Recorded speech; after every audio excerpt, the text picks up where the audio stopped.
اور پنجاب میں جو ہر دوسرے دن ایک نیا اعلان ہوتا ہے ان کو بھی روکا جائے. جہاں تک الیکشنز کی بات ہے, ہمارا خیال ہے 90 دن, آپ کا خیال 90 دن نہیں ہے, چلے وہ تو صحیح ہے.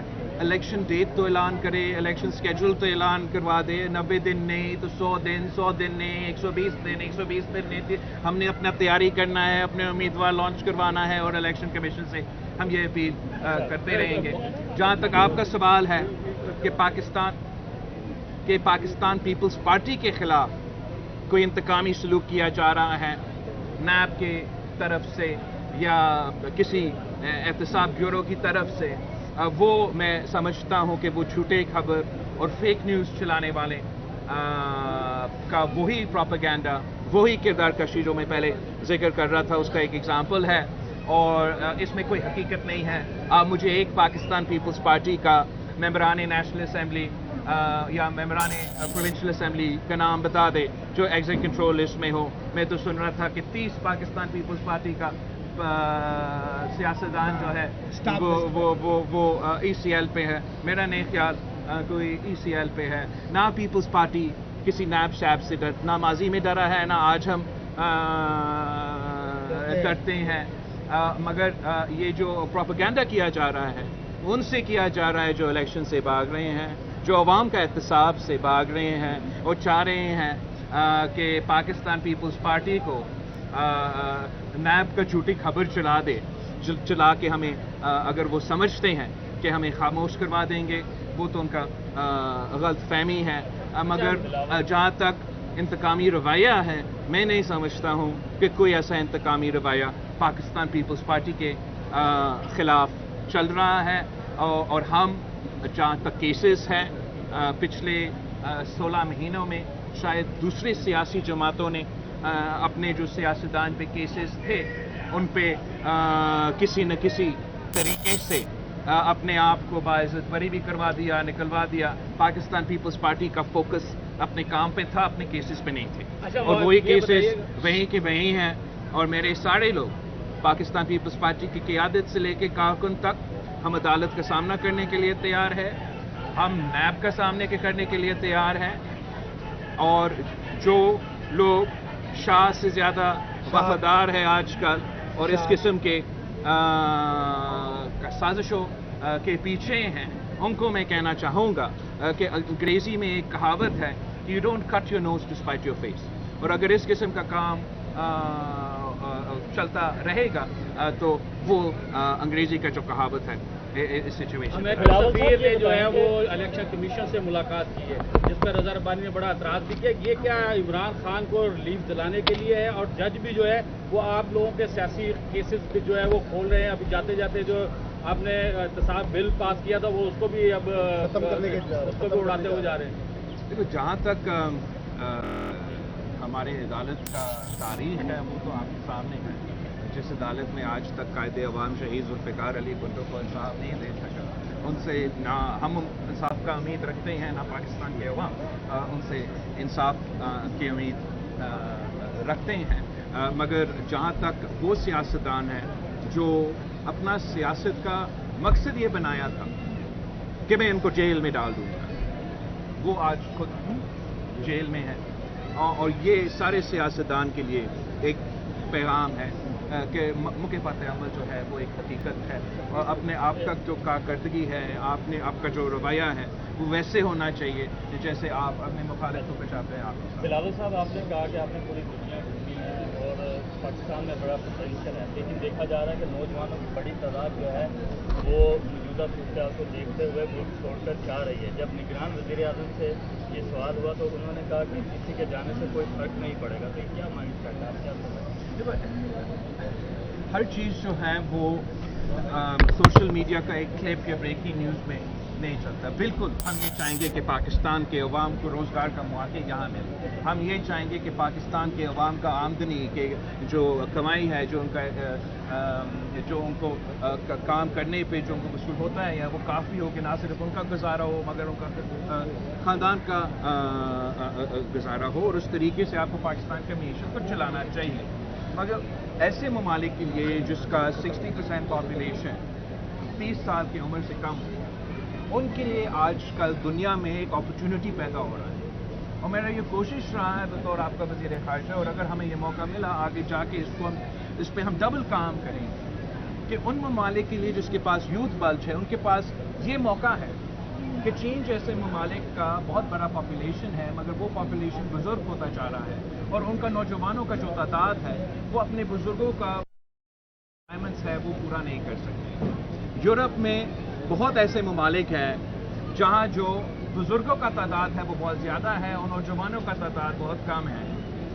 یہ ہمارا جو انڈو پیسیفک کنٹریز میں جیسے جاپان ہے، وہاں سالانہ وہ 4 ملین انڈیویجولز کی تلاش میں ہے کہ وہ آئے اور جاپان میں کام کرے، اس لیے ان کا جو بزرگوں کا پاپولیشن ہے وہ بہت زیادہ ہے، نوجوانوں کا پاپولیشن ہے وہ بہت کم ہے۔ تو ہمارا یہ کوشش اس چیز کے ساتھ ساتھ کہ پاکستان میں روزگار کے مواقع پیدا ہو، اس چیز کے ساتھ ساتھ کہ نہ صرف وہ روزگار کے مواقع پیدا ہو مگر ان روزگار کے مواقع سے آپ کو وہ تنخواہ ملے جسے گزارا ہو سکے، اس کے ساتھ ساتھ ہم اپنے نوجوانوں کو وہ سکلز دلوانا چاہتے ہیں، چاہے وہ ٹیکنیکل سکلز ہو یا ایڈوانس سکلز ہو یا لینگویج کی سکلز ہو، تاکہ ان کو بھی وہ موقع مل سکے کہ یہ مختلف ممالک میں جا کے اس موقع کا فائدہ اٹھاتے ہوئے نہ صرف اپنا روزگار وہاں کرے مگر پاکستان کا نمائندگی وہاں کرے، پاکستان کی معیشت کو اس طریقے سے کنٹریبیوٹ کرے۔ تو دونوں چیزیں جو ہیں، دونوں چیزوں پہ ہم کام کرنا چاہتے ہیں۔ شکریہ۔